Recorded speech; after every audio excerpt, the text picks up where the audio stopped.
everyone, welcome to our webinar. My name is Andrew Townsend. I am with eLearning Brothers. Today's session is going to be about how to storyboard like a star in Storyline 360.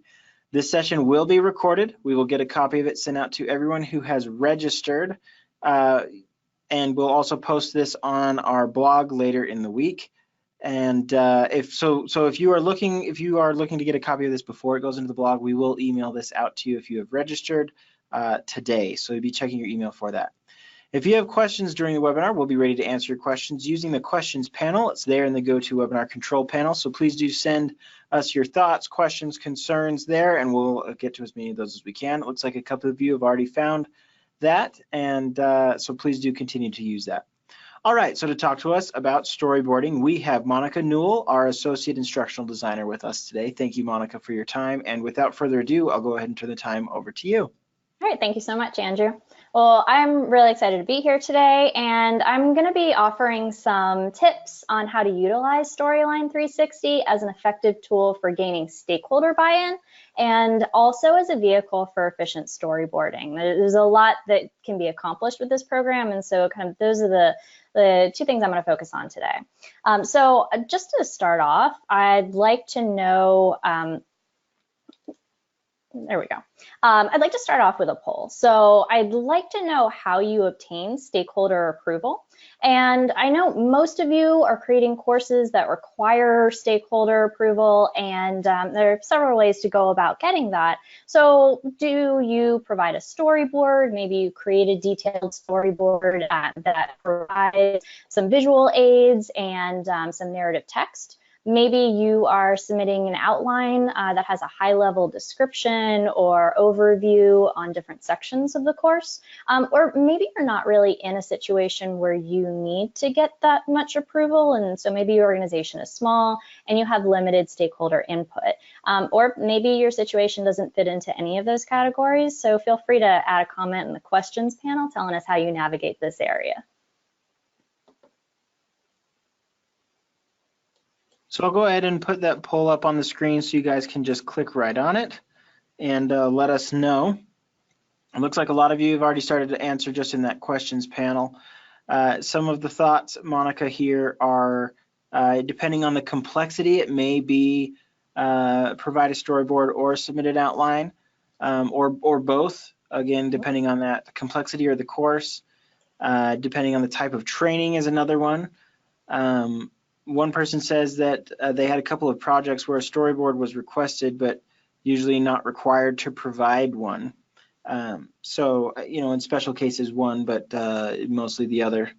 Looks like the vast majority of you have voted here, so we'll go ahead and close that out and share those results. So 43% of our audience said that they provide a storyboard, 38% said that they submit an outline, and 18% just don't really need to.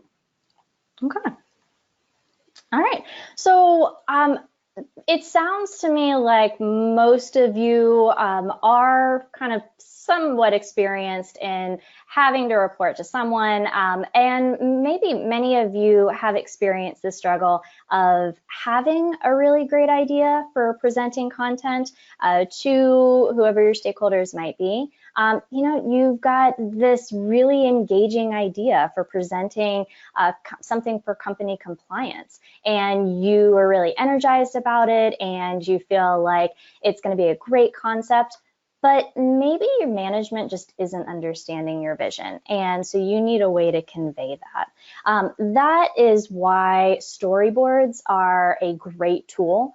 They're going to help provide a visual guide, which is really nice so that you can get some of that buy-in. And it also helps solve this problem because it is going to create a little bit more immersive experience than just giving a high-level overview. So it's one of the main reasons that we recommend it, because it's going to be so much more powerful for you to have that combination of visual and the narrative that goes with it. So the more immersive your storyboard, the better you are to convey your vision, and the more likely you are to get your stakeholders involved. Now, if you're in that situation where you don't have a lot of stakeholder buy-in that's necessary, you don't need a lot of approval, storyboards are still going to be really helpful to reduce development time, to help you kind of plan your course. So you don't just need them for stakeholder approval, but this is one of the best features of them. So the programs that I'm going to be talking about today, there are two main programs, and they are available within the Articulate 360 bundle. One is Storyline 360, and this is going to be where you would create your storyboard. Now, you can also develop your functional course in Storyline, and that's another benefit of planning in this program. But as I said, we're going to get into the details of that and some of the benefits of it later. But first, I want to focus on how storyboarding and Storyline can help you reach those stakeholders that we talked about. And then I'll talk about how it can save you some time in development.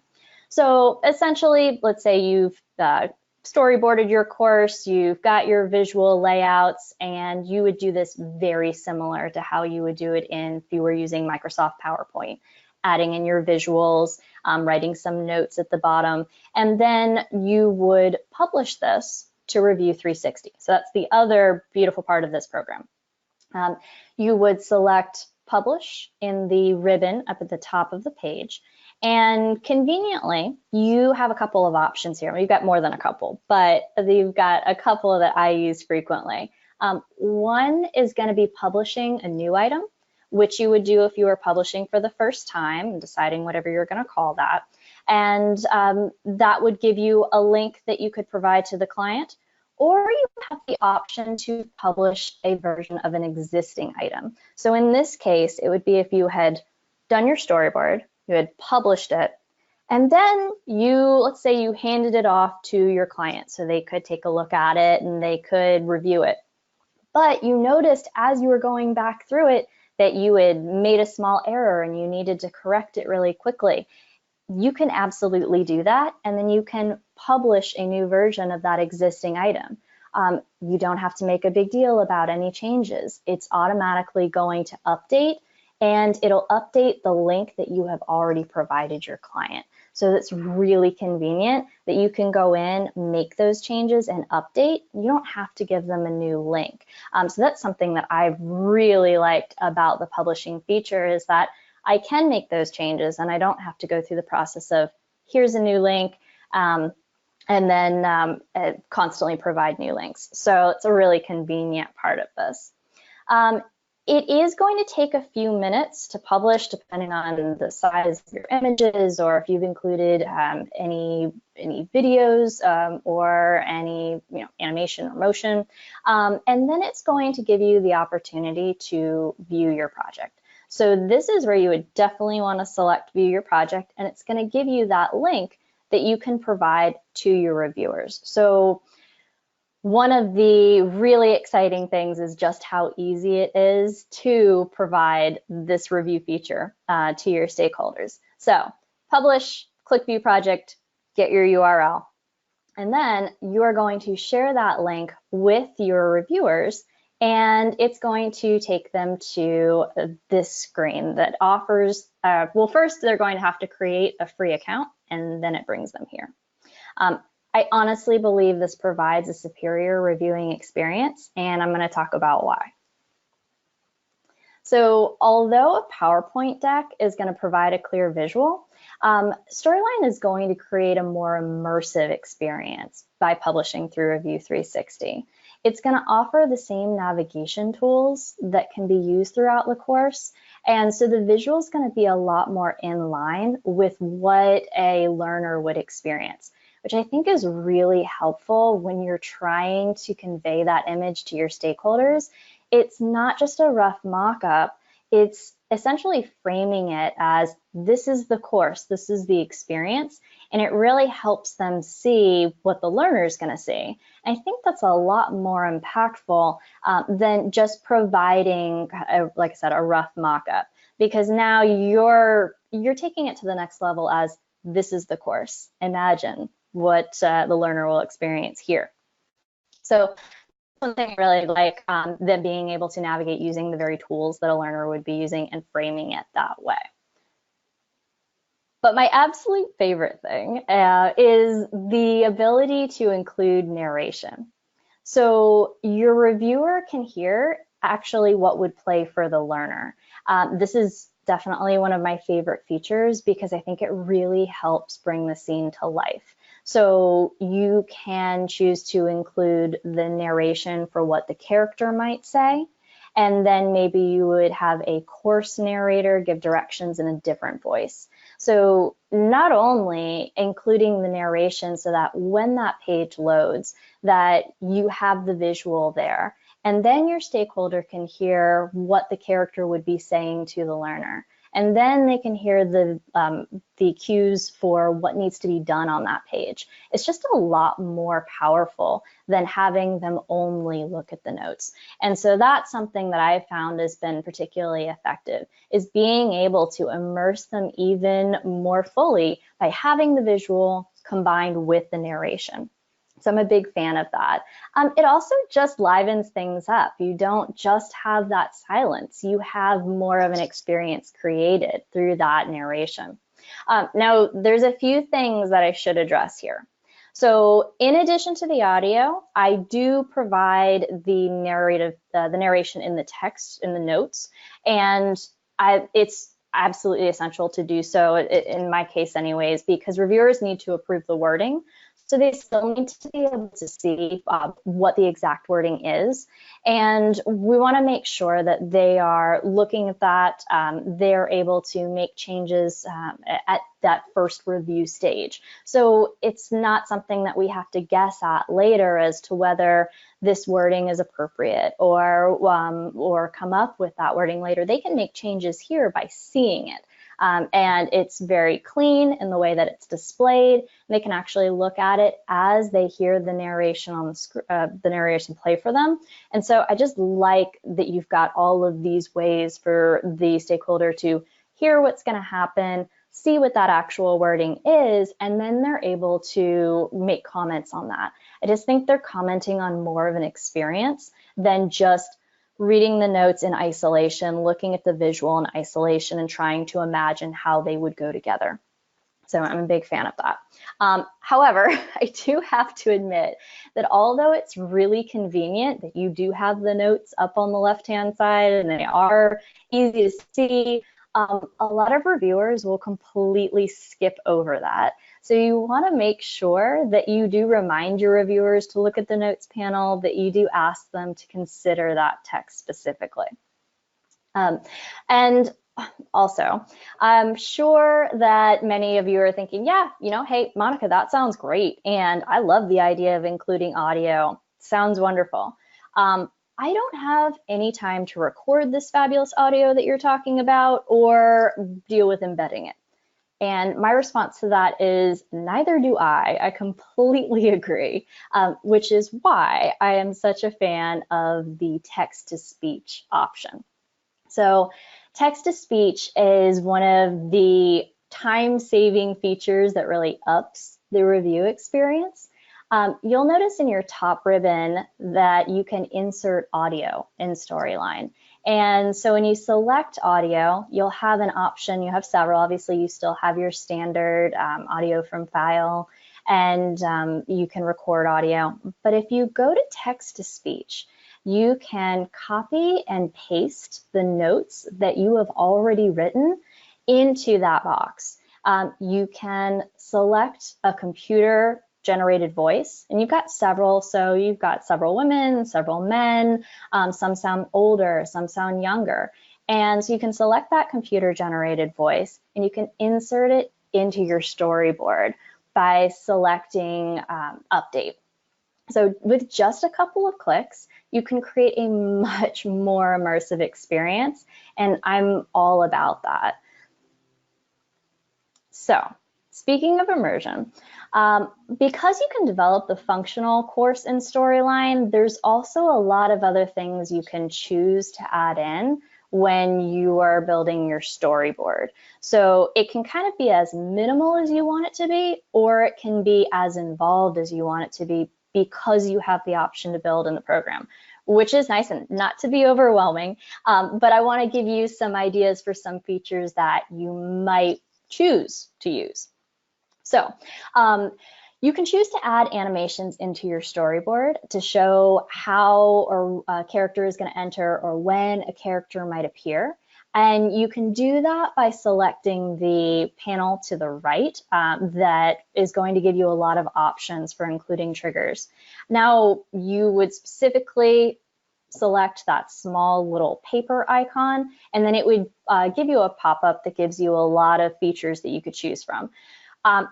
I am not really going to go into a lot of detail on that. One, because there are so many options, and I feel like that could be its own webinar. And two, it's going to be much better coming from a developer who knows all of those tips and tricks. So that's not my area of expertise. It's just an option that I wanted to present if you wanted to add some animation. But I honestly don't mess with that area very much at all. I mainly work with the timeline that's at the bottom of the screen. So that timeline, if you look at the bottom of the screen of Storyline, is going to show all of the elements on your page, and it's going to show where they come in. So you have your timeline running at the top, and then you'll see all of these different bars are going to represent something that is on that screen. And so, as I said, this is mainly, to the extent that I move anything around, this is where I use, this is what I'm using. So I would, in my case, really the only thing that I'm going to be offsetting is the narration. If I have a character who's going to start my narration and they're going to be speaking when the slide loads, then I'm going to have that start from the very beginning. Now, when they're done talking, I might have my course narrator who's going to come in and they're going to give directions. So to make sure that they're not talking on top of each other, I can grab that element in the timeline and I can slide it over to where I want it to start. Super easy. Other than that, I don't really add any animations, and I don't really have things come in later. Because the storyboard is really for proof of concept, I want all of my visuals to be there from the beginning. So I'm going to keep everything except my narration usually at the very start of the timeline. So when the slide loads, it's all there. Now I can use my standard cues showing that when this course gets developed, this will come in later. But in terms of animating it, that's not something that I necessarily do. Now, the reason for that is because, one, it could, if you have some elements that come in, some that are functional, some that are not, it might create this inconsistent experience for your reviewer, and they might think that some things are broken because they're not working correctly, but really we just haven't animated them fully. We don't want that experience for our reviewers. We want them to have a very smooth experience when they're focusing on what is the content, what is the purpose of this particular part of the course, is it meeting what I want, or is it accomplishing what it needs to? And so for that reason, I will usually, like I said, just offset the narration. Everything else is visual, it's not animated. So that's just a personal and our company's approach. Another reason for that is that developers have their own, often more efficient ways of adding functionality, and I don't want to make their jobs harder. So because they would be building on the same foundation, because as I said, you can build the whole course in Storyline. So if you storyboard it, and then it goes to development, they're going to be building on that same foundation. I don't want to add in any animation that is going to make it harder for them to have to take it apart or to rebuild it or anything along those lines. So usually I just won't add it in. However, if you're responsible for instructional design and development, you might find value in adding some of the animation earlier on. Or maybe you have a really particular client who just will not approve your vision or just doesn't understand what is going to happen on the screen. And so you need to add in some of that animation, or you need to show them where something's going to pop up and appear. Then that's a nice feature that you can use if you want to in Storyline. So finally, I will say also that we're, as a custom shop, we do things a little bit differently because we have so many review cycles when we're working with our clients, and because of that, we want to make sure that we're working efficiently. And so when we get through that storyboard phase, that's really just for clients to focus on content. So I don't want to step on development's toes. I don't want to take time away from them by adding in animations that they're going to have to cut down later. So that's just another reason that we don't add it in. But I wanted to show you that there are some great ways that you can use this to your advantage. Again, another reason, if you're trying to decide whether storyboarding in Storyline is useful, this is a nice element that if you need to add in some animation or you need to show how something might work, that you have that at your fingertips. So let's move into that whole review element. So I want to talk about how you get your feedback from your stakeholders. So let's go ahead and do a quick poll. I would like to know, do you have reviewers comment directly into a particular program? Maybe they add notes to your planning slides, maybe they put them in a side panel or a comment box, or maybe you give them a separate spreadsheet or a document where they can log comments and questions, or maybe it's just even more informal than that because you have so few stakeholders, they can just communicate it verbally. And again, if you don't fit into any of those categories, feel free to add a comment in the questions panel telling us how you navigate this. So while people are, go ahead, just click right on the screen, while people are giving their thoughts, and you can select more than one here if more than one apply to you. Maybe you can take a couple questions, Monica. Yeah. The first one here is the default that the notes panel is showing, or do you have to have something that reviewers click on to display your notes? That is a great question. So you would have to go into the player in Storyline. So it's actually just to the left of the publish button, and you would select player, and then you have an option where it will let you check what features you want for your reviewers. The notes are definitely something that you would want to select. So that way, when they do open the review program, those notes would be featured on the left-hand side, but it's something that you would have to check to make sure that it popped up for them. All right, great.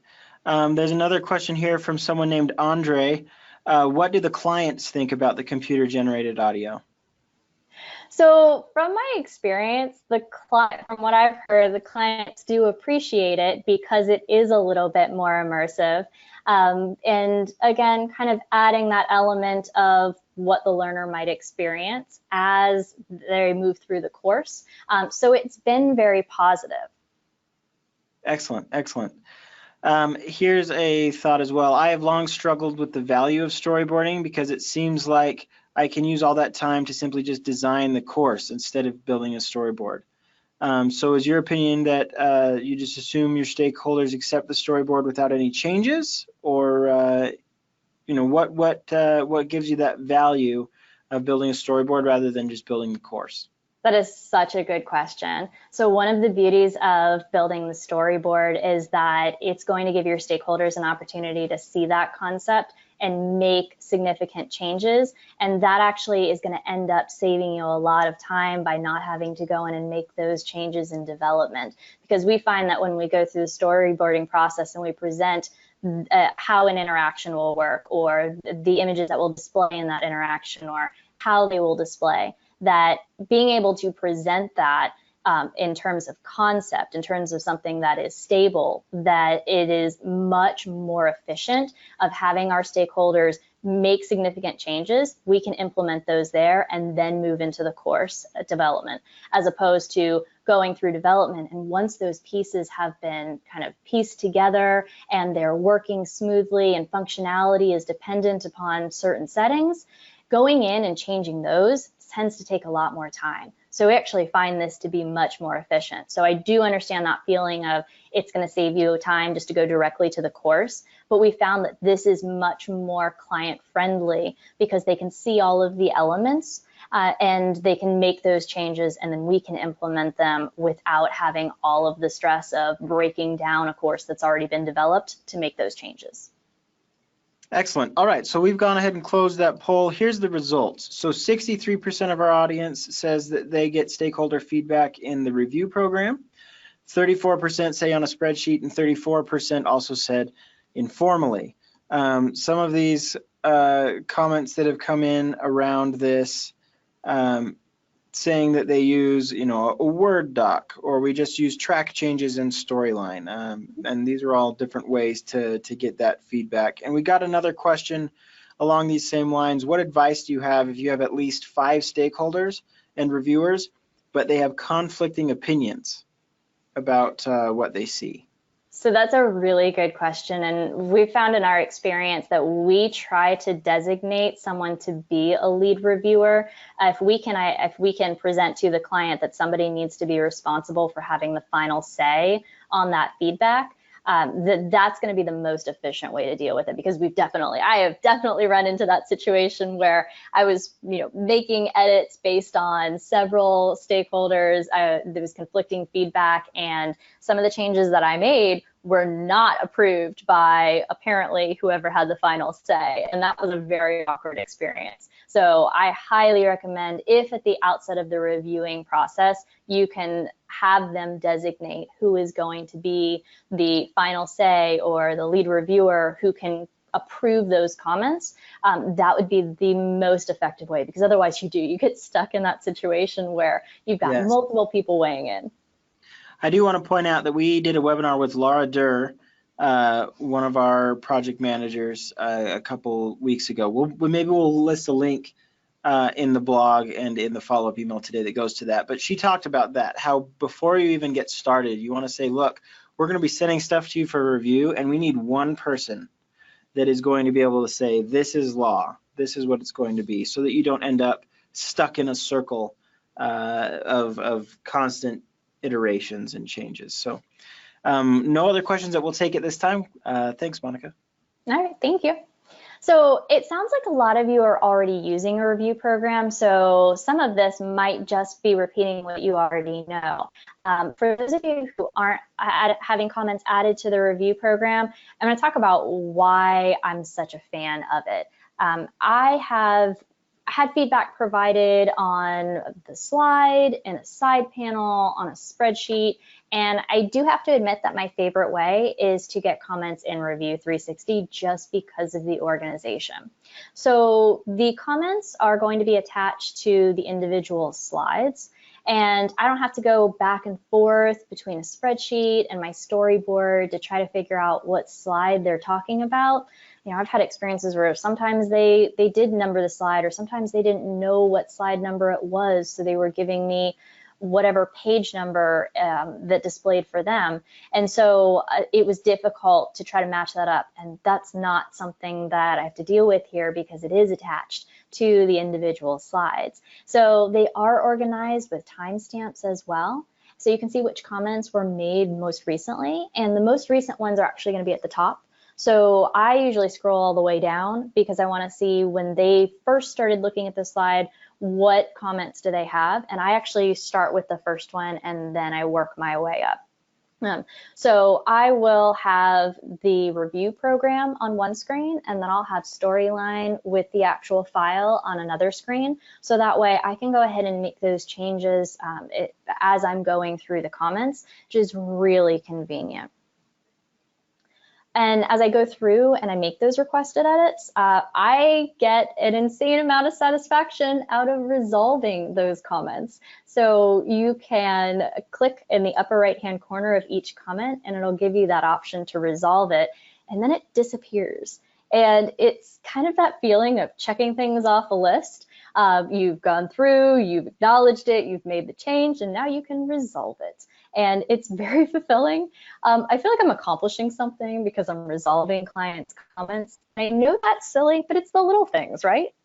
So that's something I'm a big fan of. But sometimes I'm working through and I get ahead of myself. I resolve a comment before I'm finished. So fortunately, you can show all of your resolved comments by clicking the 3 dots at the top of the page, and you can select to show your resolved comments. Once you can see them, you can reopen them the same way you resolved them, and maybe you need to leave that comment open, or maybe you just wanted to check and see what it said, then you can go ahead and hide them again by selecting the same thing on this menu. And let's say for some reason you need a hard copy of those comments. You have a client who wants to review some of the feedback and you need to provide them with a hard copy of the comments for the course. You can definitely do that by exporting them. So it will give you the option to export them chronologically or by slide. And you can do that through an Excel spreadsheet or through PDF. I prefer the PDF just because it seems cleaner, but you've got options and it's whatever you most prefer. And since the default settings send you an email, anytime anyone makes a change, you might want to turn that off, which you can do by selecting project notifications. So you can select those here. And the project notifications are going to let you control that activity. I usually will mute the activity until it's been through an alpha review because I don't want my email clogged with notifications. And also I have a really hard time not looking at them, so I turn them off in order to focus on other projects. I'll turn the notifications back on when it's in a beta review because that helps me gauge how involved the second set of edits will be, but it's totally up to you. So that brings us to the last portion. I've talked a lot about how storyboarding and Storyline helps you reach your stakeholders with a ton of great review features. But I also want to focus on the physical experience of storyboarding in the program. And before I do that, let's do a quick poll. For those of you who create storyboards, what format do you generally use for them? Do you create them in an authoring tool? Maybe you're already using Articulate Storyline or Captivate Draft. Are you using PowerPoint or equivalent presentational software, or are you throwing it on some kind of a document or such as Word or its equivalent? And again, if you don't fit into those categories, feel free to add a comment. All right, so again, you can click right on the screen. And while these are up here, there's a couple more questions that have come in. So while you guys are voting, we'll take these. I have stakeholders that want to change the content on the page, not through comments, and have a tracking feature. I'm trying to find a way to make this happen, but not seeing it outside of comments. Is this true? As far as the tracking feature, I'm not sure. I would need to look into that. The reason that I don't use the tracking feature or I haven't looked into it is because I have had clients in the past who have wanted to make their own changes, and it became problematic because it resulted in a disjointed feeling within the course. Some changes would be made in certain portions, and then that would cause, we would have a lot of confusion on the page, or something that had been carefully planned suddenly was kind of jumbled. So it's not something that I use just because, one, I'm really controlling, and two, it's a lot easier for them to make suggestions and then for me to take that information and then to input it. That's been the most successful experience for me. Excellent. And then can you change the order of slide reviews to newest or latest on the bottom so that the slide review progresses in proper order? The slide review, I'm wondering if you might mean in terms of how the course displays, or if that was related to how the comments display. I'm not sure. I'm assuming that it's in the, it's the comments. It's for the comments. Okay. I'm not sure. I've never tried, actually. So there are a lot of great features in terms of how you control the comments, but I haven't actually seen anything about how you can change the order of the comments. So I'm not sure. All right, excellent. So I'm going to go ahead and close that poll and share those results. So if you storyboard, what format do you use? 46% of the audience says use PowerPoint or equivalent, 31% throw it in a document, and 23% use an authoring tool itself. Okay, awesome. So that's great to know. And moving forward, that's very helpful because the storyboarding process, I would say that I have done a good chunk of storyboarding in PowerPoint. So it sounds like most of you are using that kind of presentational software. So this is going to be a really, really easy transition if you choose to storyboard in Storyline. So I've storyboarded in Storyline and PowerPoint, and I've created blueprints or planning documents in Word. So I definitely understand why you would have your preferences and why you might choose one over another. I primarily storyboard in Storyline now, and I've found that I prefer it over PowerPoint because Storyline has additional features that I love. Now, I'm not a PowerPoint guru, so there's a chance that some of these tools do exist in PowerPoint, and I just don't know about them. So feel free to correct me by adding those comments in the questions panel if there's something that I point out that you know is in PowerPoint.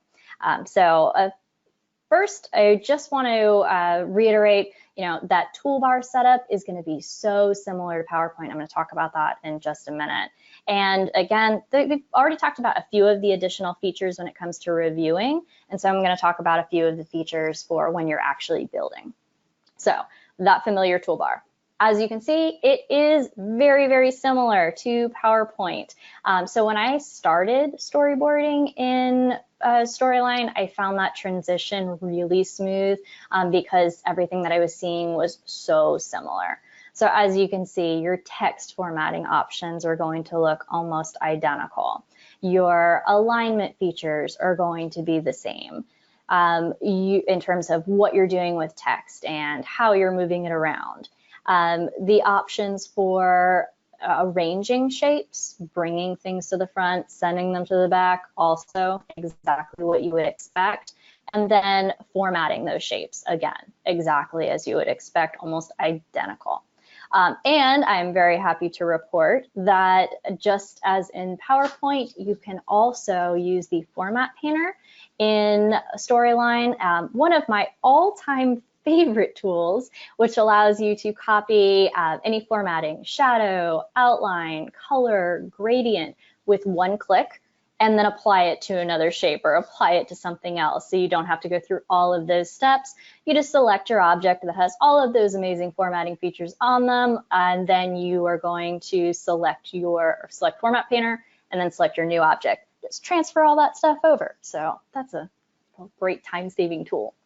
So super similar toolbar. The selection features, though, are some of the most convenient, just because maybe I'm just really haphazard and I have a hard time selecting things correctly. So I adore the ability to hide and lock images. I don't know about you, but I am constantly mistakenly selecting a background image when I'm trying to select something small on the screen, and I'm moving that background image around, and I have to constantly keep putting it back. And I know that it's not that much time, it's just a couple seconds, but it still adds up, and it's annoying. So you can actually hide or lock those elements. Hiding is really convenient, so you would just select that little eye to the left of whatever the thing is in the timeline, and that will allow you to it's similar to PowerPoint, you can turn it off, you can see what's behind it, or see what's going on the screen behind an image, and then you can call it back. Also, you can lock images, which is particularly nice. So just to the right of that eye, you can click that little lock symbol, and then you won't be able to select it. So if you have a background image and you're just like, great, I want it to stay there and I want it to move around, I don't want to accidentally click it, you can lock it and then you can't select it. And for somebody who apparently is relatively clumsy as myself, that's really convenient. So I will do that. Just a reminder, though, that if you do lock an image and there's stuff behind it, you won't be able to select it. So just a heads up on that. But you can still access those items that are stuck under something or that you can't seem to get to. You can right-click on whatever that element is in the timeline, and it'll give you some features for things that you can do with that element without having selected it physically by clicking on it. So you could right-click on the element in the timeline, and then you could choose to bring it to the front, and then you would have it in front of that locked image. So then you can manipulate it, you can move it around. that's really convenient. A lot of times where I'm struggling to select just one thing, I'll use that timeline selection to bring it forward or to select it. Or if I just want to delete it, I can click on it in the timeline and I can delete it from there. So it's just, it's really nice to have those options. If you've got a lot of layers of things going on, or you've got text and shapes and several shapes on top of each other, and you're trying just to get that tiny little triangle, you can actually select it in the timeline and then you can move it around, which is really nice and definitely a time saver. So the other thing are just the libraries. So PowerPoint has some icons that you can select from. It's got some media library availability, but Storyline is definitely way more extensive. And that's really nice. Oh, there's my dog. So in addition to the standard picture insert that you would expect and photos, then there's also an icon library. So the icon library, as I said, is going to be a lot more extensive than what you would find in PowerPoint. So whatever you're searching, you're going to see a lot of options. And that's really nice because then you're not going to another library, you're not searching for things and then downloading them and then importing them. So here you can just search for it. It's in the library, it's quick, you can select it, you can insert it, and that's really nice. I do have to say as a caveat that I don't use these much anymore because eLearning Brothers has such a great icon library. But if you're looking for a quick way to add in images or icons, then these are really nice. Okay. The other thing that I really like about the library options is that if you're looking for a character cutout or you need a guide for your course, you can use Storyline to access that. They have a really decent selection of character cutouts, and it just takes a second to download them. So choose who you want to download them and then to insert them into your course. So again, that's going to be available just in that top ribbon there. And you're not going to an external site to try to find these characters, downloading them and then inserting them. And again, for the sake of transparency, I do want to mention that I don't use these characters anymore because I prefer the quality of the ones in the ELB library. But if you're in Storyline, and it will save you a ton of time to find them here. And if you find that the Storyline assets aren't working for you, hey, head over to the ELB library and you can subscribe to use those cutouts. But if you're looking for convenient access to characters, then Storyline's kind of your one-stop shop. It's just really convenient. All right, and finally, if you're looking to take your storyboard to the next level for whatever reason, you've got a client who just isn't getting the sense of what you want to create for this course and you need something a little bit more impactful, you can use Storyline's stock video images. These are actually really cool. They are accessible through that top panel again, and you can search for anything and everything seemingly, and it'll range, they might be 6-second clips or 30-second clips, and they just have this really great scenery and there's movement to it. So and you can put it on your slide and then you can actually build on top of it. So it's just really creating a much more impactful transition, and it kind of umps the game. You've got a little bit more going on. You don't have to create the animation, but it's an element that you can add in that really increases that immersive experience. Now your transitions have movement to them, and all you had to do was search, click, and add in a video clip that was already available in Storyline. So I know that media is huge, and the fact that Storyline offers a lot of that media, a great library to work from, is really nice. And again, we're talking about convenience, talking about saving time searching for assets, and you've got a lot here at your fingertips. So that's definitely something I wanted to point out. That's an overview of some of my favorite tools. There are so many more that make storyboarding and Storyline really efficient, but those are just a few things that I wanted to talk about in terms of the transition. If you are working on PowerPoint now and you're not really sure about what it would be like to move over to Storyline, just knowing that it is very similar in terms of the actual experience of manipulating shapes and adding text and building on that slide. And then speaking of efficiency, I did want to close with a reminder that the beauty of storyboarding in this program is the ability to reduce development time. Previously, we used PowerPoint. We had to develop one toolkit for PowerPoint and a set of assets, and then we would build our storyboard, give it over to development, and then they would have to rebuild everything, or they would have to adjust sizes because we were moving from one program to another. And so there was a lot of time that was spent on rebuilding that. And now that we're storyboarding in Storyline, we can use one toolkit, one set of assets, and the developer doesn't have to rebuild everything and doesn't have to resize anything. And if everything doesn't have to be recreated during development, then you can maximize your developer's time focusing on refining what's already there. So instead of them having to resize and build, they can think about, how can I make this a little bit more engaging, or how can I make this sharper or a little bit more immersive for the learner? And so now you're kind of upping the game. Or if this is you and you're doing the instructional design component, when you get to the development phase, again, you're not rebuilding, or maybe you've already built some of these elements for yourself, and so you don't have to restart them. You've got this foundation that you just have to add functionality to, which is really nice. And for that reason, it helps you focus on functionality. So our development team can really think about what can I do with these images? What can I do with these graphics to make this course more of an immersive experience, to make it more engaging, as opposed to just, okay, I've got to make this appear and then I don't have time to do anything else. So I really like that. It kind of gives you more ability to refine and build and kind of create a little bit further than worrying about recreating, building, and then trying to get the functionality in. So if you are, and hopefully you see some of the value in that storyboard process, because it gives your clients an opportunity to weigh in, it gives your stakeholders an opportunity to weigh in. And once they have that,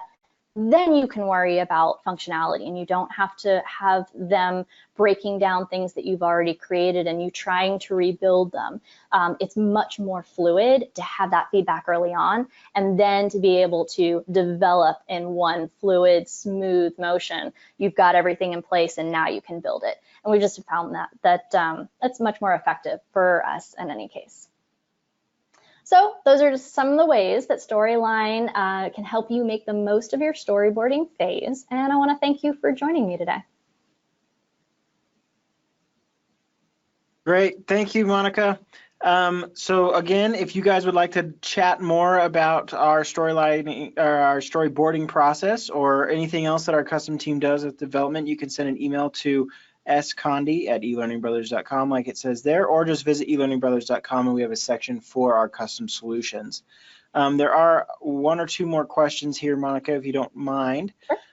This person says the biggest drawback for us in using Storyline is that some of our reviewers want to edit or rewrite the script, and they find that it's hard to do using the review tool. Any ideas on overcoming that challenge? That's a tough one, because we definitely have had extensive edits for the narration, and we've had our script rewritten. Usually it's done through those review notes. So I think that in that case, if you're having extensive edits and it's difficult for them to type it up, you might want to give them the option of using a spreadsheet or of using a different document, maybe a Word document, where they can kind of have that more extensive text. And then you can copy and paste that in, or you can still make that change and you're not just looking at those individual comments. So that might be a better way to go if they're extensive edits. Honestly, I like the comments because it makes it harder for them to make extensive changes, and we're trying to reduce that anyways. So that's why I like comments. But I think in some cases, you might have to provide a document where they can write more extensively. Excellent. Another thought here is the reason we use PowerPoint is because everybody's got it. Does it cost to have a subject matter expert to use the Storyline review tool? Oh, that's a great question. So that's one of the beauties of it, is that anybody that you give that URL to, they can access it and they can create a free account and they can make comments. So the only person who needs it is whoever is creating that course, and they would need to have the particular subscription. But other than that, no one else is going to need that program. They're just going to need that link, and then they can sign in and they can make comments there. So that's actually really nice, because then you don't have to worry about program requirements at all, or if they have the program and can view it, or what version of the program they have, because it is all done through that link. Excellent. Wonderful, wonderful. Well, that's all the questions that we're going to take today. Thanks everybody for your time. Again, visit eLearningBrothers.com and check out our custom solutions tab. Or if you are more just wanting to develop on your own, we've also got some free asset trials for you to do. We've also got a free trial of our training arcade that you can try. Lots of good resources and downloadables there, including a blueprinting template based off of a previous webinar that Monica did a month or so ago. So lots of good stuff to find and that can help you at eLearningBrothers.com. Thanks again, Monica, and we hope to see you all next time. All right, thank you.